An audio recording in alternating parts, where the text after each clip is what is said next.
Hey, I'm Alex Radcliffe from Board Game Co., and this is going to be all the late pledges. I do this video roughly every 3 months. I let the late pledges pile up and then do a video where I go over 100 different games. And once again, we will be going over 100 different games. Now, if you're new to this is basically like I said already, every 3-month video where I cover all the available late pledges that you can have. And when I say all, I don't actually mean all. I tend to get rid of anything that was on the smaller side, anything under 1,000 backers, just because we are already covering 1,000 games in this video, 100 games. We're already covering 100 games in this video.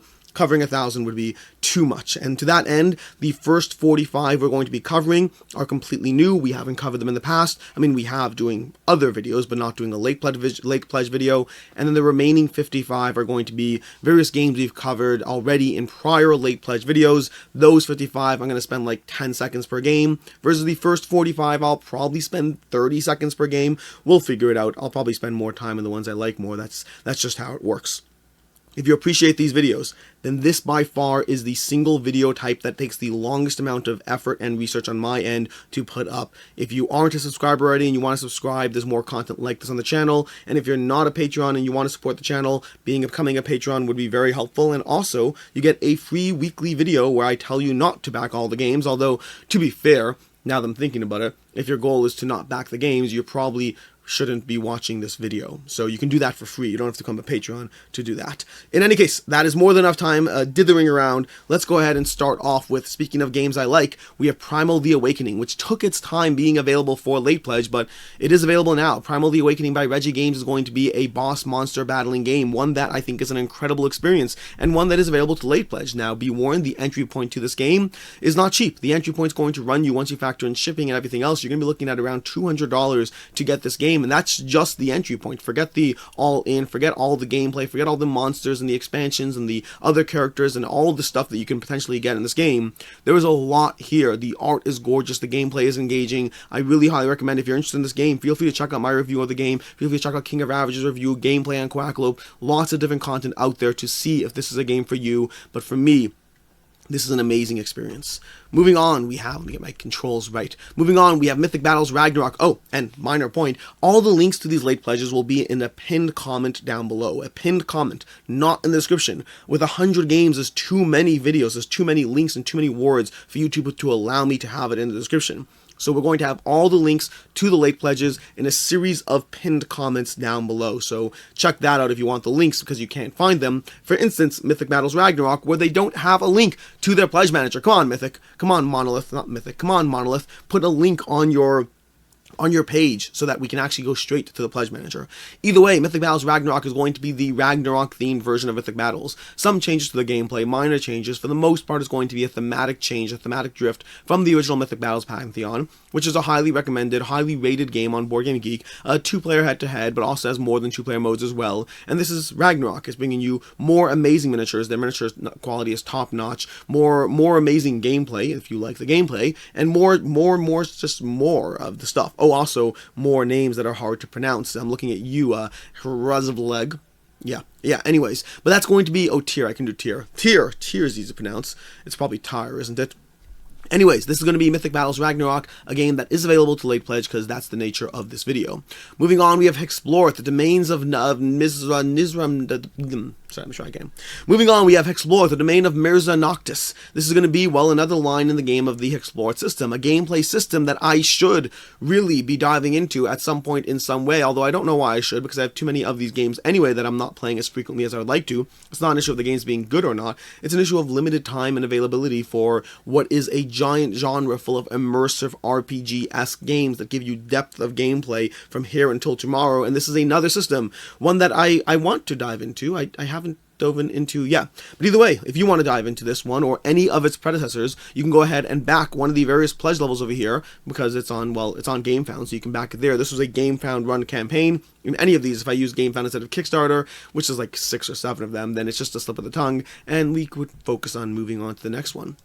Speaking of the next one, we have Legends of Void, which is actually, I think, the only game that I made an exception to the 1,000 backer count on this video. I think it's the only one. There might be more. But Legends of Void is going to be 595 backers. And I just wanted to add this one still because this is an interesting one that I feel could have been a better, stronger Kickstarter. I feel this one could have really shunned, but they kind of just came onto the scene without a ton of announcement, without a ton of fanfare, with no real content creation or anything to really pull people in. It just kind of became there one day, and then people had the opportunity to back it, and it looked intriguing. It looked intriguing, it looked variable, the art looked great, the miniatures looked great, the game looked like a game that I wanted. Now, I personally didn't back it because I try to have self-control, and as much as I wanted this game, I wasn't confident that was a game for me, but nonetheless, I'm still showing it to you because, to me, I kind of wanted more from this game. I wanted to do well and better, so even though I'm not backing it, I guess I'm volunteering you as tribute to back it. Keep in mind, if you were subscribing to my Patreon and seeing the videos where I tell you not to back it, I would absolutely be telling you not to back this game.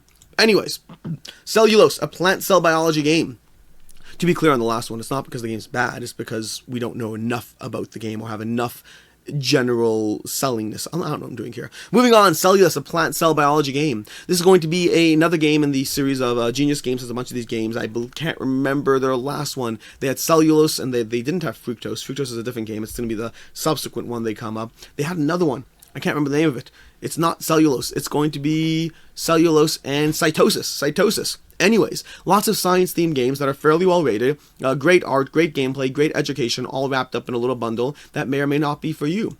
Moving on, we have Transmissions board game from Adam West, 4,254 backers. I remember that Adam has a blog on Board Game Geek, and he was worried about how well this campaign would do because it is on the lighter side. Lighter games don't typically do well on Kickstarter, but boy, this one, apparently cute, delightful games do well on Kickstarter. And so yeah, Transmissions did incredibly well on Kickstarter. A little bit of a pick up and deliver mechanic, although with shared robots that you control together as they move in a rondel system around the board as you're trying to collect things to get points and do what you need to do. Lighter, it's on the lighter side for sure, but it's one that's adorable and cute and may or may not be for you. Moving on, we have Canvas, Reflections, Expansion, and Reprint. This is going to be, like it said already, the expansion and reprint to Canvas, giving you, well, a reprint and an expansion. Shockingly enough, the title is very accurate here.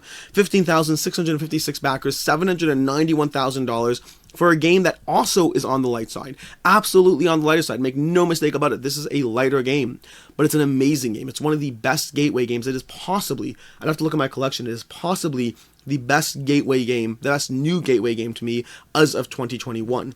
I'd have to look at my collection and see, but the original Canvas is a really solid addition. It's a game that is endearing. It gives you enough of a challenge that gamers or people who are more interested in a challenge of a game are going to be invested and intrigued, but also adorable and simple enough to pick up that people who aren't interested in the slightest in the mechanics of the game will sit down and play it. There'll be people who are trying to score points and do okay, and there'll be people who are just trying to build out nice, pretty paintings and will be invested in the theoretical gameplay around that, even if they do sometimes choose things that are inefficient because they want the prettier painting. But as long as everyone's having fun, that's good enough.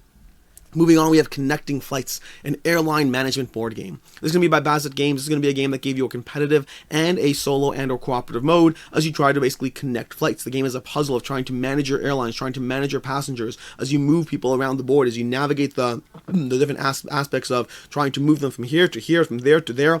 And honestly, this is a game, the way I put it, because I played this one, it's a solid little puzzle. The way I put it is, playing this game gives you a true appreciation of why, when you're flying from here to here, you end up going to there and then there first, because sometimes airlines are crazy and they just need to do what they need to do to get the job done. Moving on, we have Game Toppers 3.0, upgrading every game you play. This is going to be a game that, well, not game, this is going to be a game adjacent thing where Game Toppers, I'm sure you've heard of them by now. If you haven't, you should look into them. This is basically giving you an alternative to a gaming table at a cheaper price point. Now, I said cheaper price point, I did not say cheap. These things will still run you in the, I'd say, $500 to $1,000 range, potentially more depending on just how high you want to go and what you want to get, but it's giving you a game topper. It's something that goes on top of an existing table, but gives you the game table feel, gives you a rail for accessories, gives you all the stuff that might make it seem or feel or look like you have a game table, but instead you just have a game topper. Moving on, oh, and the newest one comes with legs, making it a game table, so it's basically just a game table now. We have After the Empire Deluxe Version Reprint.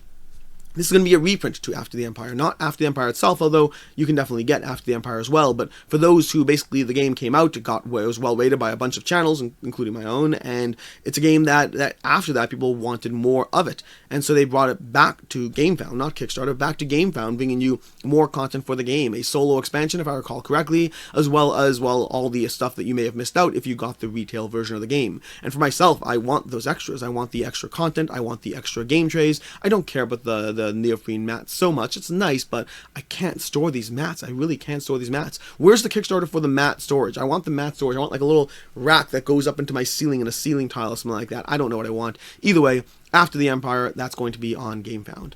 Then we have Florence, an opulent area control for 1 to 5 players. Florence is going to be, like I said already, a bit of an area control game, although not exclusively an area control game. There's a lot to manage in this game as you try to manage the various favors of the nobles and gossip and going through a whole bunch of different things in this game. This is part of a trilogy from Florence, Ragusa, and something else. Florence, Ragusa, and Venice. Venice, that's the one. Sorry for that awkward pause while I try to think of what it was. But either way, this is the third game in a sort of trilogy. Not really a trilogy per se, but a trilogy the same way Inish, Cyclades, and Kemet are a trilogy, although technically that's actually going to be a quadrilogy because they are now having another game whose name I also can't remember in that. Side point and tangent. We're not talking about that. We're talking about Venice. No, we're not. We're talking about Florence, and moving on to the next one, which is going to be My Father's Work from Renegade Game Studios. 10,000 backers. $920,000 raised in this game that definitely, absolutely does require an app. Doesn't mean it's a bad game, I'm just warning you because I saw a post the other day on one of these forums saying someone's trying to sell their copy of Descent 3rd Edition because they didn't realize it used an app, and I saw a comment that was possibly a little aggressive, but also I kind of understood where it's coming from, saying how did you buy this game and not know it needed an app? And the answer is sometimes people buy things that look shiny and they don't actually watch YouTube channels or research games or do what they need to do. This is a long tangent to talk about the fact that My Father's Work definitely does need an app to play it. Now, past that, it's going to be a game about, well, basically Frankenstein's monsters, creations, all that stuff. I know Frankenstein is the monster. Either way, not the point. The point is, this is My Father's Work, and we've well gone over our 30 seconds for it. Then we have Stationfall. Stationfall, a game by Iron Game Design that was so intriguing to me. The puzzle of this game seemed incredibly promising, and yet it also wasn't 100% sold on whether it was or wasn't a game for me. Remember that self-control meter? I back way too many games a month as it is, so I try to look for excuses not to back things, even if I am interested in them, and even if I may well end up getting them later, having second thoughts, or basically generally regretting aspects of my life that I made choices and decisions around, such as, again, another tangent. Either way, Stationfall is basically a puzzle of a game, as you have these different characters that you're not necessarily... everyone can kind of control characters in different ways, so you have this aspect of trying to figure out or deduce as you utilize the different abilities to move around in this kind of shared and yet not shared station environment as things go boom around you. I don't know if they actually go boom. Agents of Smersh Epic Edition is going to be from Everything Epic. This is going to be a reprint and, well, much more deluxeified version of the original Agents of Smersh, which was on Kickstarter, I believe, a long time ago. I'm pretty sure it was on Kickstarter, but it was a long time ago, way back when Tales of Arabian Nights was a game that was popular and sought after, and it still is. It's hard to get. It's a $100 plus game now because it's out of print, but Agents of Smersh came out, and people were really interested and intrigued by that game. And then people kind of just forgot about it until now, where they brought out a reprint, and they said, hey, here's a deluxeified version of that game that you like or didn't get or wanted, and here's all these new cool stuff you can get along with it. Enjoy. Also, it's going to cost you a pretty penny, but that's just the way Kickstarter works, and I do get pulled in by reprints. I did want this one, like many others. I had self-control. Whether or not you do is a different story. Dominations Deluxe by Holy Grail Games. Wasn't Dominations already deluxe? Dominations Deluxe by Holy Grail Games, giving you an epic, amazing, gigantic box of a game, along with deluxeified extras on top of a already expensive and deluxe Kickstarter. But this is a game that I really wanted to like this game more than I did. That's not true. I liked this game exactly as much as I did. I wanted this game to be shorter than it was, if that makes sense. For me, Dominations was an excellent game that was perhaps a little longer than the experience I was looking for, based on the return it gave me. But it's one of those games that I was really sad to see go, because it had powers and abilities and upgrade paths and tech trees galore in a way that was so incredibly rewarding that if it was a shorter game, I'd still be playing it. But either way, this was their new Kickstarter for Dominations Deluxe, giving you more access to this game, and yes, the very nature of the fact that it's in this video means you can late pledge for the game. Moving on, we have Dice Theme Park, the sequel to Dice Hospital, and this is a game that I had self-control. My wife, on the other hand, did not. So we backed this game, late backed this game, but we backed this game. And this is a game that is going to be, well, like it says already, it's a Dice Theme Park, which is giving you a A lot of the same gameplay elements as Dice Hospital, and yet totally different at the same time. Ooh, Daryl Andrews. I didn't realize Daryl Andrews did this one. Anyways, not the point. The point is that, and ignore my voice, I have a frog in my throat. It's all good. I feel fine. I just have a frog in my throat. But either way, this is going to be giving you some of the core gameplay aspects that Dice Hospital did, but in very different ways at the same time. This is a game that... Sorry, I'm going to have to call for this. And we're back, and yeah, this is going to be a game where you are cascading your dice outwards in a different way that builds up its own separate puzzle in a way that Dice Hospital never did. I liked Dice Hospital, but eventually moved on from it, versus this game, I was more intrigued by. No guarantees, but we'll see. MiniQuest Adventures, the board game book. This was a game that got 4,857 backers and promised a bit of a exploration, little condensed into a smaller little game. This is not a big box, over-the-top adventure book. This is a fairly accessible, decent price point adventure series if you wanted one of those big box systems, but you want something more condensed and more, well, easily available, prepackaged, smaller, and cheaper, then this is what that was, well, hopefully offering, promising, whatnot. Then we have Hellboy the board game, the expansions and dice game. Hellboy, which, was on Kickstarter already. This is giving you, like I said already, the expansions and, did I say dice game? The expansions and dice game to that game. So more content, more stuff. Not really a reprint, which is interesting. I don't believe they had a reprint here. They just had more stuff if you already had the game, which is pretty impressive considering the fact that they got 4,988 backers when it was, well, just a reprint and stuff, and not really, well, not a reprint. It had expansions, but not a reprint. Anyways, moving on, we have Vivid Memories from Vivid Memories from what's the name of the company? Floodgate Games. Floodgate Games bringing you Vivid Memories. This is a game that is basically bringing you the idea of memories. It's an abstract game in which you're laying down different tiles. You're trying to collect these different memory fragments and then slotting them into different memory boards, all in a goal, all in an effort to build out these memory chains and gather points as you do so. Then we have Hoplomochos Victorum from Chip Theory Games. Hoplomochos Victorum is going to be Chip Theory reviving, that's the word, reviving the Hoplomochos line with games that are theoretically compatible with the original stuff, but also not really at the same time. But this is giving you Hoplomochos Victorum, they're rebooting the system, reviving the system. I could have used any words instead of reinvigorating the system. But either way, this is going to be giving you a lot of options. You have the original Hoplomochos line, which you could buy into that, or you have Hoplomochos Victorum. So remastered and Victorum, both giving you, well, soloable content, although Victorum is really focusing heavily on the solo aspect of the game, on the solo journey as you go through a campaign of fighting escalating difficulties while you level up your gladiators or whatnot. Overall, looked intriguing. I like the original Hoplomochos. It is a game that lost to too many bones as far as which one stays in my collection, although I did dive back into this one to see if this one would, well, be a change for me. Castle Panic Deluxe Edition. This is going to be from Fireside Games, 2,000 backers, $420,000, bringing you a giant amount of plastic for those who wanted to build out and develop your Castle Panic game. So if you wanted Castle Panic and then some, this is Castle Panic and then some. Available to late back, although keep in mind it's going to cost you a pretty penny. Then we have Mosaic, Astoria Civilization. This was a game that I really enjoyed. This is tableau building and powers and abilities and leveling up in a way that was so rewarding for me. This was Terraforming Mars Lite, although Terraforming Mars Lite, I guess, technically is now Ares Expedition, but I played this game before I played Ares Expedition, so we're going to talk about Mosaic instead. Anyways, Mosaic is going to be Terraforming Mars Lite, giving you just tons of different daisy chaining of I want to make this so it becomes better, powerful, I want to get these cards so I can build up more of that engine. It had that aspect of just building out an engine as you dealt with a little bit of an abstracted area control, bit of a system there. It's not really 4X, it's called a 4X game, but I wouldn't really classified as a 4X game. It's 4X in the most abstracted sense you can possibly imagine. It's really just a tableau building, engine building game, which is fine because that's a genre I like far more than 4X. So I guess it's fine for me. Whether it's fine for you is a different conversation.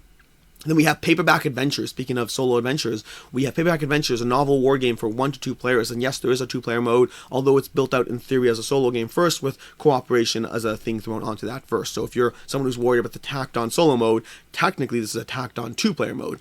But either way, this is going to be from Fowers Games, Tim Fowers, and this is going to be taking his paperback and hardback concept and applying it to a RPG adventure fighting game, which worked really well. I had the opportunity to play this one online, and it's an easy game to back once you've played it, assuming you like word games. My biggest problem with word games is going to be the fact that you can take forever on your turn, or others can take forever on their turns, and if you're playing it solo, that's not really a problem, as you take the damsel and beat the Roaranthur, I don't know what that is, the Roaranthur Rex, whatever that is, but yeah, tons of variability in the system, a lot of word building, a really enjoyable solo adventure, an easy game to pick up. We have Maximum Apocalypse Wasted Wilds, another game in the genre of the Maximum Apocalypse world, which is another game from Rock Manor Games, which is fully fleshed out, and this is another game that you can jump on in on this, as well as a ton of other content from their entire system. Then we have Path of Light and Shadow Solstice, a game that came out, Path of Light and Shadow, and then disappeared for years, and then Solstice came out as well, so we basically have it showing up, years later, with an expansion, which is fine. We've seen that already multiple times today. But either way, this is going to be a deck-building adventure game, a game which you are going to be developing and building out your characters. Rewarding experience, lots of fun, can run a little long in my opinion, at least the original. I haven't played Solstice, but either way, available to late pledge.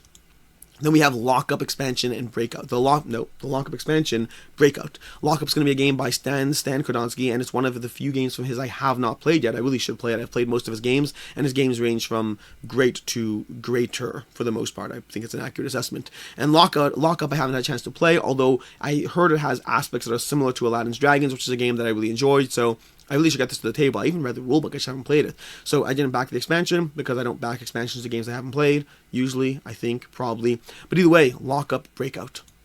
And we have The Witcher Old World. The Witcher Old World from Go On Board. This was a game that did tremendously well. The 45,000 backers pledging €6,840, and that's on one site. They had a sister site going up at the same time. You combine the two, and this thing is close to 9 million for their third campaign. Tremendous job. Although granted, it's an IP that's well loved and well sought after, but it's a good game behind it. This is a deck building exploration game, a game that I really enjoyed, and a game that my biggest complaints were basically addressed with the Kickstarter, and the theoretically addressed. I haven't actually played the new stuff, but a lot of the complaints about how the monsters don't feel different enough, well, the Kickstarter handled that. We want a more interesting card play in the cards, well, the Kickstarter handled that. So I'm very much looking forward to the final copy of this game to see how this is, but even in its base state, even the state that I played it as, I still gave it a 5 out of 5. I really enjoyed this one, and I'm very much looking forward to diving back into it.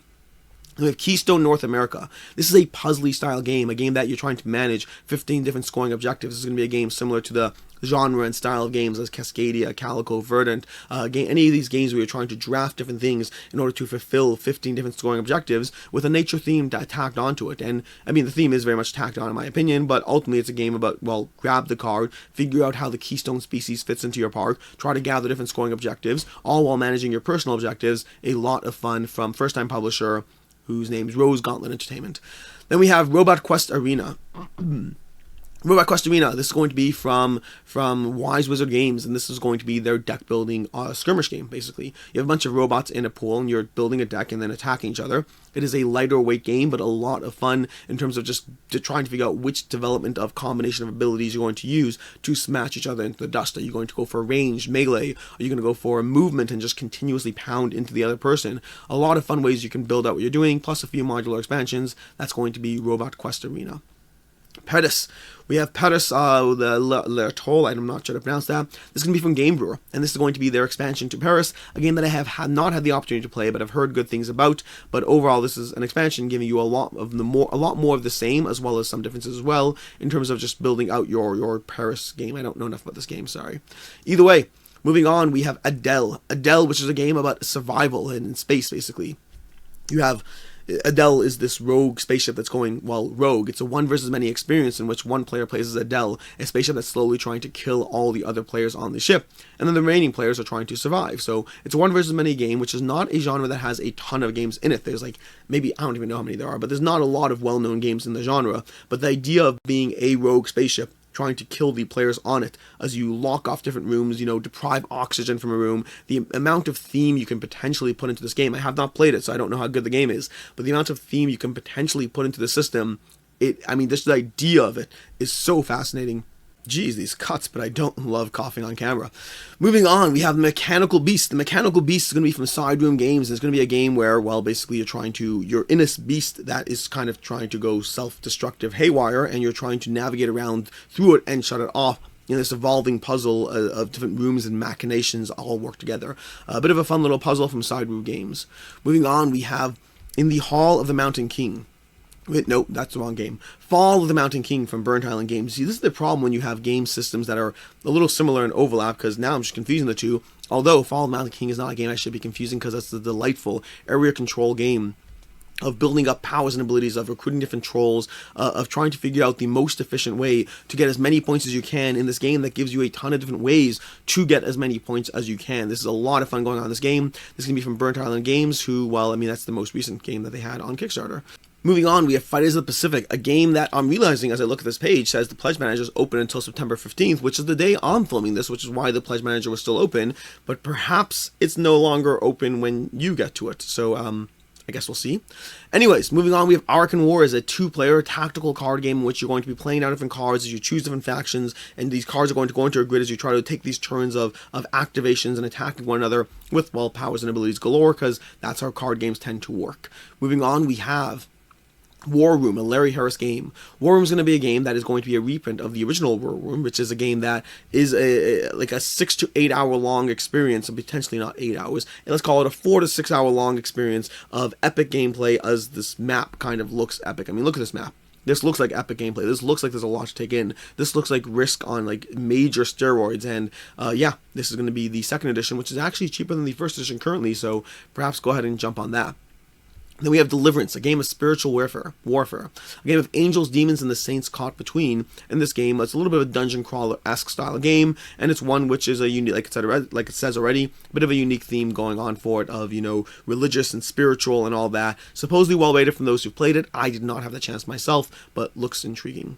Then we have Four Humors from Adam Relberg from Adam's Apple Games, and this is going to be a game of Prisoner's Dilemma, a game where you place down your different people on these map tokens, trying to take into account that there's a sequence of who wins and how they win that often rewards cooperation, but if you don't cooperate, rewards the person who's aggressive, forcing you to try to work together or not, as the case might be, all in a bit of an area control game as you fulfill different objectives. A delightful little puzzle of a game with a very unique theme that I think that wouldn't pull me in the slightest, and yet is a lot of fun.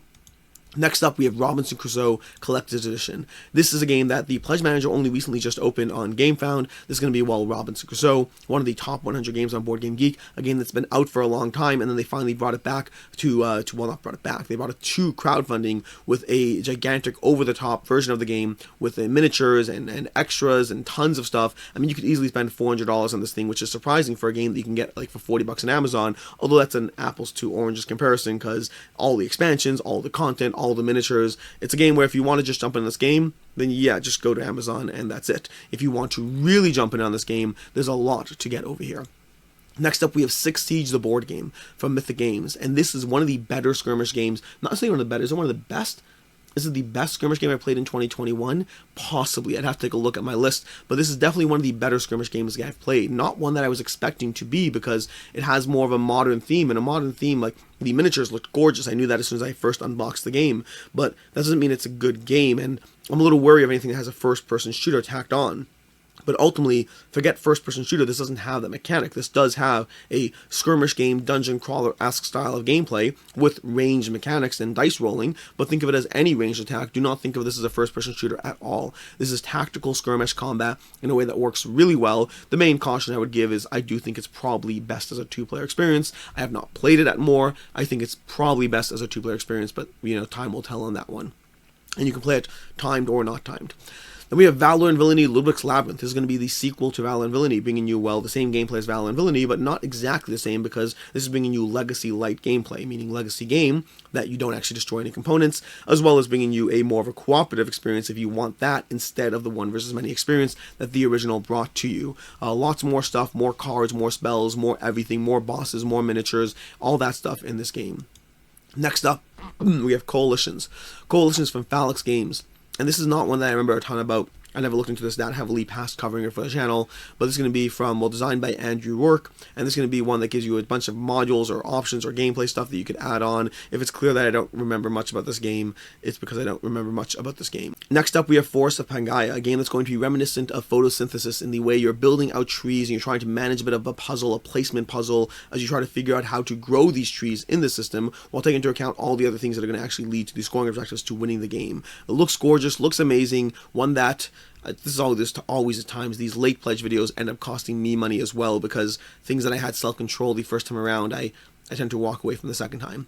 Speaking of lack of self-control, we have Scarface 1920 is going to be the next one on this list. Scarface 1920 is bringing you, well, Scarface 1920. This is going to be a game that was on Kickstarter, but crossed the $1 million line in terms of 7,420 backers, bringing you deck building, area control, worker placement in a delightful experience that was incredibly thematic in the gameplay experience it gave you. One that was definitely on the expensive side, no way of questioning that there. It's definitely an expensive game compared to other games you can possibly get. You can get Terraforming Mars and Adele and something else for the price of an all-in pledge over here.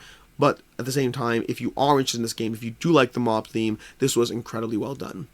And then lastly on the list, we have Villagers Shifting Seasons from Sinister Fish Games. This is going to be an expansion to Villagers, giving you more ways to play the game, more content for the game. The Shifting Seasons giving you something else to do every single round when you don't have a scoring round in Villagers, and available to late pledge. And that is where we move on for the time for a break, because, I mean, despite the small little jump cuts here and there as I coughed and then reset, we have the official break where we're going to now, very shortly, move into all the rest of the games, the remaining 55 games that I already have covered in prior videos, so like 5 seconds per game, maybe. We'll try. And there are a bunch, by the way, that I had to cut like 20 or so games. I try not to have this list have more than 100 games, so there were like 20 or so games that I did cut. Things that I've covered multiple times. We have Adventures in Neverland. We have, what's that one, the epic one, Aeon's Trespass. There are a bunch of games that I cut either because the backer numbers were on the lower side or because they've been covered multiple times, but those ones were all cut based on, well, being in multiple videos already. With that, let's go ahead and start us off. Starting off directly with the Dice Tower that I did cover last time. If you missed the Dice Tower Kickstarter and you want to support the Dice Tower, then this is right here. You can go ahead, jump in, get some decks, you can get some whatever, some puzzles, some card trades, components, promos, whatever you want on the Dice Tower Kickstarter.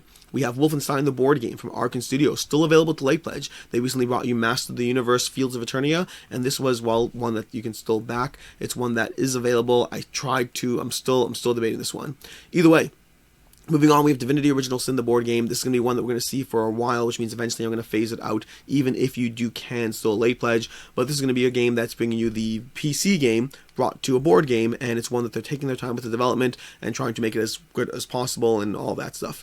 We have Storm Thunder, Heirs of Rune. Again, this is going to be one that's available for frequent late backing. I assume this will be in the next 2 or 3 videos. It's a game that I'm incredibly looking forward to, from Lazy Squire Games. Amazing miniatures left, right, and center. An epic game that is ambitious from here until tomorrow. One that is a solid game worth looking into, and I'm spending way more than my 5 seconds. The Isofarian Guard. This is one that I actually just did a gameplay on the channel. They're still available to late pledge for the next, 4 weeks, maybe, something like that. And it's available at $79, which is going to be the cheapest it's going to be because the price is going to go up after. This is a game that's going to be more expensive, like 50% more expensive down the road. So if you're interested in this game, check out my gameplay. I hope to have a review as well at some point, but I need to play it more first. But overall, the Isofarian Guard, a solo narrative adventure game. Planet Unknown. Speaking of Adam's Apple games, we have Planet Unknown. Same people have brought you four humors. Planet Unknown is a game that I've been talking about for a long time, and really want this game to show up already because I am excited for actually playing this polyomino strategy game that has a ton of depth to it. And a game, I think this has the potential to be my favorite polyomino game, but I actually have to play it first. Well, play it more first. Then we have next up, we have Set of Watch, Sword of the Coin. This is going to be from Mark Manor Games, which we already covered them with Maximum Apocalypse. Set of Watch is going to be their more solo-y. It's not really a solo game, but you can actually play it solo. I've played it solo, and it's a game where you're trying to survive the night in this game. Then we have Hogs of War, the miniatures game from Stone Sword Games, bringing you a little bit of a polyomino base building along with a skirmish game. Then we have Cactus Town, which is action planning, is that what it's called? It's called there's a term for it. Not action planning, but again, where you're going to be planning out your actions. Action programming, that's the one. This is action programming as in this game. It looks delightful, looks cute. Haven't actually got it myself, but still tempted. We have High Rise, the Ultra Plastic Edition. This is going to be a deluxeified version of High Rise from Jill Hova, back on Kickstarter. Then we have Campaign Trail, second edition and Green Party expansion. This is a game that brings politics to your table, yet still while remaining not politicky, if that makes sense. It's a game that theoretically should be as hopefully tension-free, despite the way politics are nowadays. Then we have Shul, the board game, bringing you tower defense and light mechanisms in a game that looked incredibly innovative, looked incredibly appealing, cool miniatures, lots of fun stuff going on here. And we have Dawn of Madness from Dimension Games, bringing you their Deep Madness system, but a more narrative-focused exploratory journey. And then we have Hell the Last Saga from Mythic Games, another game that will likely be on Kickstarter for a bit as they continue developing and expanding this narrative game. And then we have Tactiki, an abstract game with hidden information, which is a bizarre concept. We actually just talked about this in a recent video, what makes an abstract, while talking about Mythic Mischief. And then we have Novadas Renaissance from Ludus Magnus Studio, who just had Black Rose Wars Rebirth, which Black Rose Wars Rebirth was their most popular, highest funded Kickstarter to date, although Novadas was their second or third highest funded, I'm not entirely sure. Either way, lots of exploratory, lots of RPG adventure stuff in this game. It's a campaign game that I managed to hold strong on, which is a rarity for me. We have Darkest Dungeon, the board game, another game from Mythic Games. I believe the late pledge is closing on this one shortly. I didn't see an exact date, but I recall seeing that it was closing soon. So if you want to jump into this one, this may be your last chance. Amazing miniatures, a game that should be an easy draw, an easy pull to someone who likes the video game. Then we have Freedom 5, a Sentinel Comics board game from Arcane Wonders. Freedom 5 giving you, well, Sentinels of the Multiverse combined with, well, a much deeper game. This is a game that simultaneously, it was a little fiddly in some ways, which still has me a drop hesitant, but at the same time, it's a game that made you feel like a superhero as you played cards, charged across the map, built up to take down the various villains and the ultimate big bad you'd fight against. A ton of gameplay, a ton of cool miniatures, pre-painted miniatures, all wrapped up in Freedom 5. We have Endless Winter Paleo-Americans, a game that I would love for it to deliver as soon as possible because I love this game. This was such a rewarding experience by Stan Kodonsky, by art by the Micho, from Fantasia Games, their first Kickstarter, and not their last by any shot. This was an incredible experience that I really enjoyed, developed by Johnny Pack. Lots of fun stuff going on in this game. Can feel a little messy at times, but in a way that really worked. Shogun no Katana from Postscriptum Games. Get a game where you're building out a sword. You're building your Shogun no Katana. And it's a puzzly game of managing your forge, managing your worker placement, all in an effort to build as many swords as possible, and then to build the ultimate Shogun no Katana. Water break. The Pursuit of Happiness, big box and nostalgia expansion from Artipia Games. The Pursuit of Happiness is a game that is incredibly well rated. It's a game that promises you building out the story of your life as you choose different pathways, as you choose different partners, jobs, careers, pastimes, all that stuff, and a ton of expansions and modular content in this big box version of the game. We have Dark Venture, Battle of the Ancients, a game that I wasn't going to back because this art style doesn't do it for me, but Quackalope convinced me to back it just based on the way that he talked about the experience, based on the way he talked about the interactions in this game. A very promising experience, very much looking forward to this one. We have Nemo's War, Journeys and Expansion and Ultimate Edition. This is one that I'm not going to back because I did not like Nemo's War, sadly. It's not a game that was for me, but that said, it's an incredibly popular game. It's a game that's it's rated like an 8+ or whatever it is, and this is supposed to be an incredible solo experience, and this was giving you the big box expansion version, everything of the game. Then we have Vindication, although we now go from games that weren't for me to games that are in my top 10. Vindication is a game that is my number 10 game of all time, at least as of last year. We'll see what ends up this next year.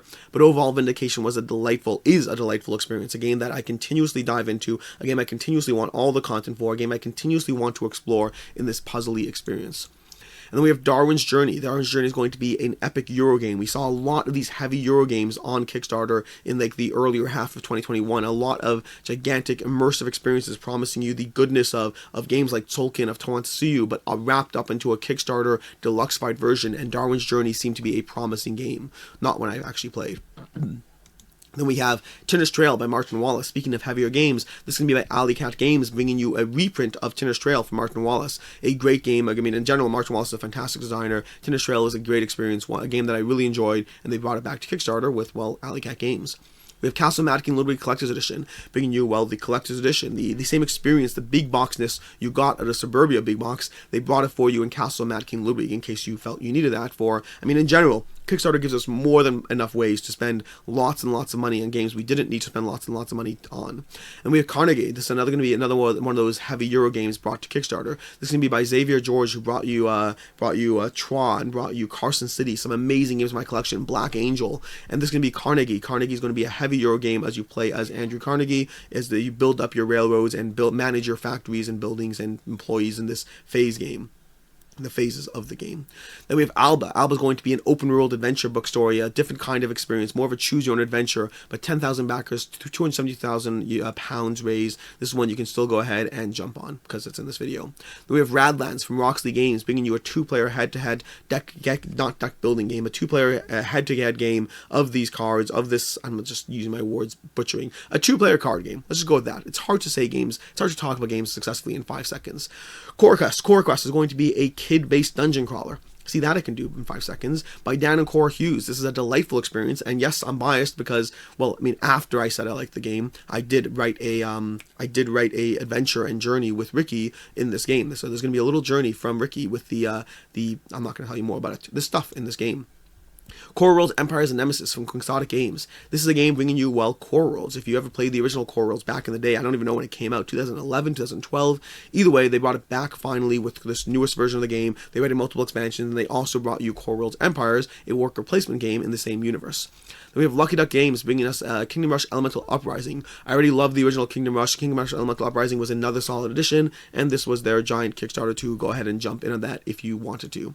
Then we have Force of Radgos, which is more of a story-based adventure than an actual adventure. It's a game that is light on mechanics, although heavy on story, heavy on interactions, heavy on exploration and characters and choose-your-own-adventure aspects to the game. Then we have Root, the Marauder expansion, bringing you, well, the newest version of Root, along with a lot of new mechanics in terms of these. You have all these other, they're called, I can't remember what they're called. I can't remember what they're called. These little minor factions that can augment the lower player count games of Root in a way that don't require an autonoma. And then we have Ragnaroks. Oh my gosh, Ragnaroks was so fun. Ragnaroks is going to be an abstract game, 2-player abstract. I enjoy the genre of 2-player abstracts, at least when done well, and Ragnaroks was absolutely done well, giving you a puzzle of how you manage different asymmetric abilities that you're going to be given as you ultimately try to close out different territories. It's a game that reminds me of Terra Nova, a very similar game to Terra Nova, and yet was more fun for me. Same gameplay, but more fun and variability. Then we have Tiny Epic Dungeons. Tiny Epic Dungeons from Gamelin Games is going to be the newest game in their Tiny Epic line, this time a dungeon crawler in the Tiny Epic series. Then we have Pagan, Fate of Roanoke, a 2-player deduction game back and forth that worked really well. This is a game where you're trying to hunt the witch on the one hand, trying to escape the hunters on the other hand, and it worked incredibly well. I had the opportunity to play this one, and it became an instant back after that, an easy game to back once I played it because it was so ridiculously satisfying to, well, go through the deduction and tactical evasion of each other in this game. So You've Been Hit by Looted Creations, another 2-player head-to-head game, although this one you can play 2-player, head-to-head, solo, or you could even not play it at all, and if you know what I'm talking about, you know what I'm talking about. We have Meeples and Monsters by Alderac Entertainment Games, almost seeming to combine Quacks of Quedlinburg with Lords of Waterdeep in this worker placement bag building game. We have Eternal Palace from Alley Cat Games. That's the 3rd Alley Cat Games we've had in this video, but Eternal Palace is going to be giving you a little bit of a dice placement, a little bit of Kingsburg-esque style gameplay as you build out this epic canvas while trying to score as many points as possible. Then we have Everdell, New Leaf, Mistwood, and the Complete Collection. Everdell is a game that I love, like genuinely love. Every time I play Everdell, I'm like, I should be playing Everdell more. It is so much fun. I love the worker placement. I love the engine building, and this was your opportunity to jump in on the Complete Collection at a fantastic price. And then we have Stellaris Infinite Legacy, a video game turned board game from Academy Games, a bit of a botched Kickstarter initially, although botched is a very wrong term to use because, I mean, this game did $2.5 million. I would say it just had a bit of a rocky start. Let's use the words rocky start. In this 4X style game, I never played the video game, so I wasn't overly pulled in by it, but your chance to jump in it. We have Sniper Elite, the board game. This can be by David Thompson and Roger Tankersley. This is going to be a stealth-based game as you try to, well, be the sniper and take out the enemies. Look like a very fun experience. I recommend watching Dice Towers playthrough if you're interested. Then we have Neomorphosis. This is going to be by Darkgate Games. Neomorphosis Infestation, giving you a bit of a nemesis / zombicide invader / none of the above really in this game with amazing-looking miniatures, great-looking gameplay. Looks like a lot of fun. This is a game that I still am intrigued by, still am tempted by, and overall looks solid. We have Isis Vanguard from Awakened Realms, still available to late pledge. This is going to be an epic, giant exploration game, a game that gives you the feels as you go through the story, gives you the feels as you go through the narrative, as you build out your ship, as you go on an adventure. A little mechanically light in terms of the actual interactions you have on the map, at least from my stance, but in terms of the development of building out and upgrading and interactions and the shipbook and narrative, all those things were top-notch. Then we have Heroes of Normandy, the Big Red One edition. This is going to be from Devil Peak Games. This is going to be a 2-player head-to-head skirmish game, but without miniatures, with tiles instead. I actually have Heroes of Stalingrad, which I still need to play, but I don't have Heroes of Normandy. We have Factory Funner, Beer Raid, and Ghost of Christmas. This is going to be a trio gameplay system from Board Game Tables that they brought to Kickstarter, giving you a trick-taking game, a puzzly engine, as well as a stock market manipulation game all in one. Then we have Magnaroma, a tile-laying game from Arcona Games that had a bit of tiling, a bit of tons of pathways to victory, so you can choose different ways to augment, plus a variety of expansions on the Kickstarter that I didn't even get the chance to play that would even further augment and develop an already solid experience. Then we have Lasting Tales, a fantasy miniature game from Blacklist Games, who I believe are probably launching shortly on Kickstarter or already did with Mythic. What's the new one? They have Myth and Gold, their newest Kickstarter. But either way, that's the tangent. We have Lasting Tales, available to late pledge in terms of if you wanted their newest miniature line, potentially along with the gameplay, the miniatures game system along with it. Then we have John Company 2nd Edition, 9,000 backers, $787,000 raised. This is the game by Cole Worley, a reprint of the original John Company, which is hard to get. A solidly rated game, although it's heavy. Do not back this game if you're not looking for a heavy game. I'm not saying that someone who's played it. I'm saying that somebody who, knows that you can look up heaviness ratings on Board Game Geek.